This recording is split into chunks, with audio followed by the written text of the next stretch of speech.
Saba tulibanyika mufebola mwana mawu. Sababu batwala tetwafuna bwenkanya mitwalo 10 ky'amanero ziriya tetwafuna bwenkanya nsonga z'ekkanisa n'essomero. olaba ssebo luno olusuku mwe tusondasonda obusente ne tusimisa tooyi ne tugula bubulooka buno ne tuzimba. Amannya gange nze Namwanja Moses ndi mulokole era kati nga nsomba ekkanisa eno naye tulina obuzibu ekkanisa eno ya Friends of Jesus Christ eri wano ekayanja naye twafuna obuzibu olw'ensonga waliwo abafuula bannannyini ttaka abajja nga bayagala otubba baagala otusalako otulemesaako eddala eddembe. Ekkanisa yatandikira ddala mu myaka mbube tuzimbe ku 15 awasigadde batwalewo naye nga ne mu gavumenti ne gundi tebasobola tuwa nga ekkanisa ezimbibwa ku 15 tetusobola gizimbawo tuba kkanisa ekkanisa tebasobola gizimba ku 15 kakati bayagala bati otutwalako ekifo ky'ekkanisa nyini fe twatandika essomero eryagenda mu gavumenti Kayanja Community Primary School. Twagala bwenkanya mu nsonga eno twagala kutuyamba kubanga batuga oyo waso yagambye agenda kujja kumenya bisenge byaffe nga bwe mulaba ekisaakate kyo mukifaanana bagenda kukimenyawo tusala amagezi fune gye tulaga naye fe abatandika essomero omukadde Aida Ntuma Peter abatandika essomero lino bali babi nnyo okutandika obuweereza bwa Community Primary School ng'ate ettaka lino lyonna liririmu ettaka lya kkanisa. Amanya Nansamba Anet ndi member mu kanisa Friends of Jesus naye tulina ennaku y'amaanyi tulina obuyinike bwa kitalo ku lwa administrator w'ettaka ly'amakaayi yajja mu 2023 mu November najja n'asalasala ploti zaffe ezaali ku kanisa n'azitunda Seninga ffe bannannyini tetumanyi bwe twekubirako enduulu mwero sittu tetwayambibwa tugenze wala DC twaliyo juze enaku z'omwezi nga 3 ogwokutaano talina kiyatuyamba ate ng'ensonga twali twazitwalayo ewuwo olubereberye ng'enaku z'omwezi 19 ogwokusatu bwe twagendayo n'ayolereza oludda n'atugamba nti Chairman Katerega Wasswa Badiru muddize ssente z'abali abaagula ekkanisa mugirekere emirembe n'atugamba ajja kutuwa obudde tukomewo tumulinze emyezi 2 nga tumulaba twagenze okuddayo ewenge ennaku z'omwezi 29 ng'ayogera birala n'okutugoba n'atugoba mubbo bateesa ne Wasswa naye ayita atya oludda lwe twawawaabira ye nakkaanya nalwo nga ffe abaawaaba tetuliyo nga teyasooka kwogera birala olwasooka kati tuli bamativu n'olw'ensonga eyo nga te kanisa ffe twatandika essomero lya Community Primary School okulaba nga ploti zaffe zonna eziri mu kisaakaate ayeeyita administrator yajja n'asalamu kyonna RDC n'awaaga head bwe bakoona ebintu byaffe era meeting yaliwo ku lwokusatu lwa wiiki eno ne bateesa ne bagamba abagula ebifo bajje babikozese naye nga teffe oludda olwawaaba tebamaze kutuula naffe tuli banyiikaavu nnyo ku lwa Wasswa kubanga atubbye RDC alina kyeyatuyamba n'akatono olusuku lye pulojekiti y'ekkanisa amazzi wawo nga bolaba bagatwala wali kompawundi yonna bagitwala bayatulekera 5 ku 10 ne bagamba tuddire tooyi tugisime tugiteeke mu kkanisa gwe ekyo wali okirabyeko bagamba batya tooyi tuddire tooyi tugiteeke mu kkanisa munda gwe ekyo wali okirabyeko wonna mawulire tuli banyiikaavu nnyo nga bwolaba wano Namujaali meeya yali ewadde ewala DC n'atugamba tulina abasiru tulina n'amagezi n'agamba bo bateesa ne chairman kino ekifo si kya chairman kino ekifo kyaweebwayo abakadde Peter Ntumwa ne Aida Namisango Ntumwa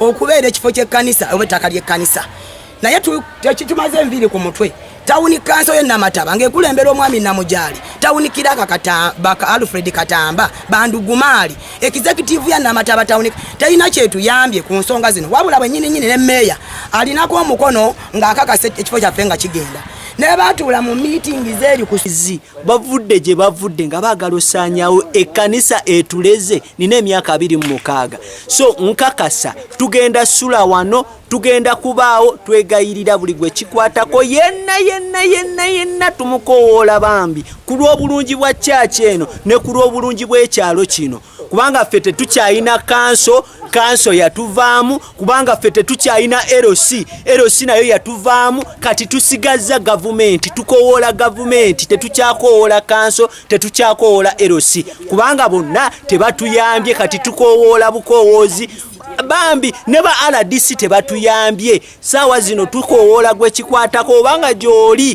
tukwegayiridde jangu otuyambe. Amanya nze Wamala Isaac.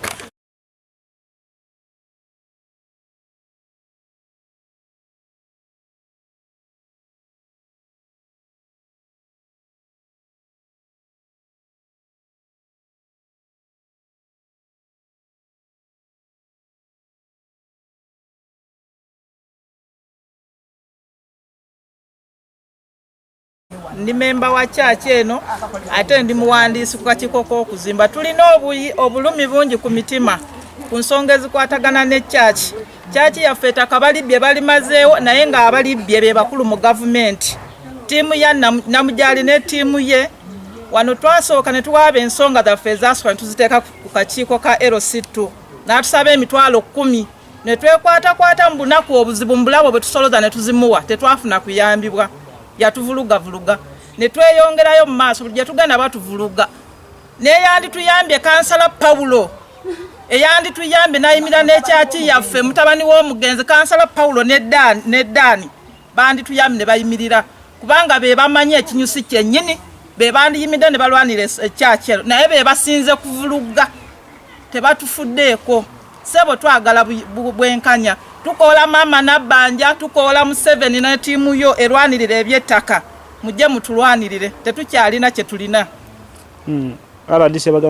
RDC yatugobye bugobi, yagambye tetulina kyetwogera bamala okuteesa, basaako emikono. Tetulina be tuteesanga nakwera tetusaako mikono. Ye yamanyi, yali yatusuubiza okutuyita teyatuyita.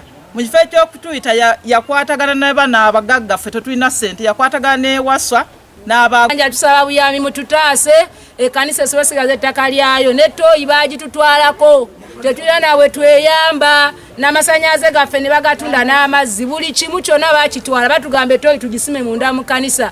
Obwo teba bwenkanya ssebo nga ffe ffennyini twawa n'essomero ettaka ne tweyawula ne ku ssomero ne tusigazaako paati ne tulirekera essomero ettaka eddene eririmala. Banaye tusaba buyambi tusigaza akataka kaffe ke tulina muli omulanga gaffe. Okuba olusuku lwaffe lwonna olulengere batunda abantu nga benkanya ddala mu nsi. Gano ge matafaali ge baaleera n'omusanyu guguli wali batujjeko olusuku ekkanisa bagireka ku musiko. Amanya gawe bampita Waswa Badru Sekulima. Ettaka eryo nze nannyini ttaka kati omutongole nze administrator waalyo. Mama wange wamala okufa obuyinza ne bunkwasibwa nga administrator era nze nditwala. Kikyo kyemmanyi, ekirala kikyo ŋŋamba. Bo bennyini ab'ekkanisa balina problem gye mbagamba eri emu. Bw'okeera enkya n'ogamba nti oŋŋabe balina endagaano ya eka meka? Nze balina ku ttaka lyange. Ettaka endagaano gye bagamba eya eka 2 tebagyendaganga. Nze omuntu gwe mbadde mmanyi ku ttaka lyange okwo atuddeko gwe bayita omugenzi Christine Ntumwa, omukyalo oyo gwe bagamba eyabawa. Ate omukyalo oyo y'omu ye yawa ekkanisa era yawa essomero. Kanisa sobola kugenda mwezi oditero zonna nnyingi. Nze otuuka ewange ng'olina ekikulaga nti gwe nannyini kibanja. Ewange tebakyalayo bukyazi nti okuna kwogera bwogezi ogambye LC ebimanyi. Bagende bennyini bagende mu mitendera, bagende wala disinga bagende mu buli kimu. Kati nze onumbye kuki nabbye ekibanja 16 nganze nannyini ettaka ku pooti 16 natwalako pooti 2 n'ekitundu. Kandi kati tuba tugenda natwalako pooti meka? Ani nkubuuza pooti 2 kitundu ze nakola ki ze natwalako. Kati ku pooti 16 be baba banzibye oba nze mbambabbye. Anti watesa n'omuntu omukyamu ngani Kateregga yali chairman naye kanisa ina obuvunaanyizibwa kubanze baluwa agenda byeko endagaano. Kati wulira oŋŋamye n'okuŋŋamba nabo endagaano gye balina yasayiningibwa chairman Kateregga.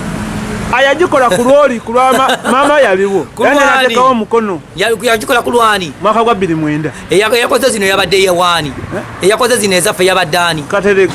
Kati omukyamu yaani nze nanyini ttaka yemba omukyamu ogambye gwe mwenyini yabakola endagaano yali chairman Kateregga nazine yazikoze nga bali wamu ne gavumenti yabadde chairman ani Kateregga kati nze mba omukyamu kati nze nanyita kunoonyaako ki nga nange banziba ne bampa bupooti 2 n'ekitundu kati ate nze gwonoonya andi kanisa temugirekedde gundi yayo tebagirekedde eki space tebagirekedde space ekanisa eyo bagende balumbe gavumenti bagigambe nti kubanga gavumenti yetwala katyawo wonna yetwala essomero era yetwala ne church bw'abanga omugenzi yakwata ebintu bye n'abigabira gavumenti nze sibiyingiramu baali luddawo egyo emyaka gyonna ne toilet nogibagaana mbaje nga betegese bw'obanga omuntu akuwadde 5 ku kibuto sa kusimbako toilet nozimbawo ne kyaki baagimenya